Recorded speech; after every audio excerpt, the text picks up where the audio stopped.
The Queenstown Trail cycleway winds through the Wakatipu Basin and into the spectacular Kawerau Gorge, and happily goes right past the front gate of Chard Farm. It's also one of the most famous winery roads in New Zealand. And if you're brave enough to navigate the goat track high up above the Kawerau River, then you probably already know how fantastic the wines and fantastic the people are at the end of it. Chard Farm is a whole 25 years old in 2013, and this incredible site was a stone fruit orchard when Rob Hay first spotted it. He is hoping his sense of adventure and risk-taking luck holds out for wherever it is that he's taking me. Where are we going? We're going to head down to the river. Got a bit of a special spot to show you down there. Oh my gosh. Not for the faint-hearted, Yvonne. I don't know if I'd even ride my horse down here. It's kind of a bit treacherous. Cycle track, but both hands on the wheel, please. got a wee bit bigger. Oh my gosh. This is beautiful. Thought you'd enjoy it down here. Wow. So what, like, do you just come down here and just relax, or what goes on down here? Oh, look, it's a lovely little spot, especially on a balmy Central Otago autumnal evening. We come down and do a little bit of fishing. Sometimes catch a fish. I think Brock, the vineyard manager, he's a bit more successful than I am. But it's just a lovely place just to come down, hang out, chill out. So back in the day, 1987 Correct. is when you kind of decided to set up the winery. We were a very enthusiastic group, and we realised that we were in a boat. We didn't know where the boat was going. We didn't know what varieties would do well down here. In fact, we advise two things. Don't be so stupid to plant anything. If you do plant something, plant an early ripening Germanic variety such as Scheurebe, Reichensteiner, or whatever, or Müller-Thurgau. And I actually fortunately got to taste some fruit on the vine at Alan Brady's place. I could sort of tell that, well, you know, just this arrow, something special here, yeah.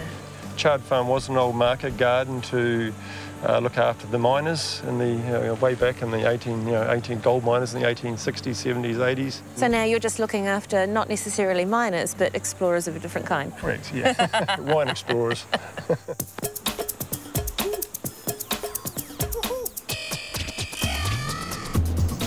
The man behind the vines here is Brock. In fact, you could say that this is a man in his element. Hey, Brock. Hello. Oh, so what do you like better? Fishing in the river or sitting in your digger? Depends if I'm catching fish or not. Oh. Do you know what? This is the nicest smelling pile of compost. What is this? What is actually in this pile? What we have here is our waste from the winery. So once the fermentation process is done, it becomes what we call grape marc. Any material we have around the vineyard or garden gets mixed in, and yeah, we turn it over about once every 6 weeks. You can actually hear it kind of crackling. Yeah, it's literally cooking under our feet. That's fantastic. Yeah. I love it. And where do you put it? It's literally everywhere. So we do two things in the vineyard. First of all, we focus on those areas that we want to get a bit of extra love and attention to. Also, we're trialing some organics at the moment. And so like a bank account, you can't just keep taking out of the soil. So this is us depositing funds basically back into the soil so we can harvest well again. And it's in all of our gardens at home, but we don't tell Rob. There must be some challenges growing grapes right here. Yeah, absolutely. We're really growing grapes on the edge here. There's some pretty good stories about the first bank manager who came and saw Rob Hay. What happened? He looked up at the hill, saw the snow, and basically drove off again. No way! Yeah, so they, so obviously in the springtime, cold, the frosts are our big issue. Otherwise, we've just been through 10 days of plus 30-degree weather. So that's a bit of a challenge. Extreme. What about rabbits? The problem? Yes, we have lots of rabbits. We go through several thousand rounds of ammunition a year. They'll actually girdle a vine when we have really warm temperatures. Grass stops growing. The grapes. So they get hungry and they'll just eat. We don't like them very much, but it's probably language not appropriate for television. And things are equally as busy and challenging in the winery at Chard Farm. With the capacity to process 450 tonnes of grapes and a massive underground cellar, this whole place was designed to allow the winemaker time and the tools to do a great job. So I'm downstairs in the amazing barrel hall underneath Chard Farm, so it must mean it's time for a tasting. Ralph. Hold on, I've got the wrong glasses. I didn't realise Chard Farm made a beer. Or is this more of your secret squirrel thing, is it? My little beer, my little hobby. Oh, okay. Yeah. It's kind of like a brown lager. Ooh. Brown lager. Yeah. Far out. Look at that colour. There's nice bitterness and nice spicy fruitiness. Ooh. Oh, look. Taxi. Dangerous. Old stuff. Dangerous. Here we go. Look at the head on it, though. Beautiful, creamy. It's a lovely colour. Yeah, it's good TV pour, that one, honestly. That was a good TV pour. Yeah. It was. So why do you make beer? What's your kind of motivation for having a crack at brewing? Anyway, if you make wine, you have to drink beer. That's a given. Right. Oh, that's that whole kind of takes a lot of good beer to make good wine. Is that right? Exactly. Okay. Yeah. There's a nice malty context in there. Like that. It tastes great. Yvonne, the real reason why we're here is to taste the single vineyard, our single vineyard Tiger, 2002. I've heard about this wine. I've heard great things. Cheers. Right. So. Which is I think the first of our single vineyard Pinot Noirs, way back in 2002. First under screw cap. Yours. Yeah, but it is looking good, isn't it? I mean. 02, step back, 02 and aging that well, that's... So silky. Silky. And succulent, and it's just got gorgeous aromas as well. There's earthy, slightly kind of, mushroomy notes, but there's still fruit, gorgeous bright fruit. And so tell me the story about the Tiger. You don't just call your wine Tiger for no reason. No.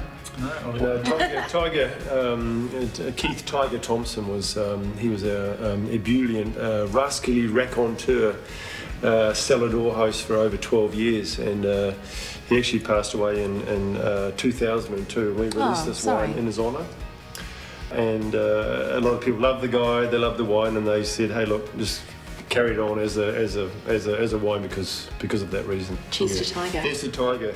Great Long live guy. Tiger. Cheers. Cheers. Go Tiger if you're watching. Tiger. This is John's first wine for us as well. Was it? 02. Top marks. Yeah. Well done for your debut. Lucky you got the first one right. Lucky. Otherwise you'd be brewing for a career. Yeah.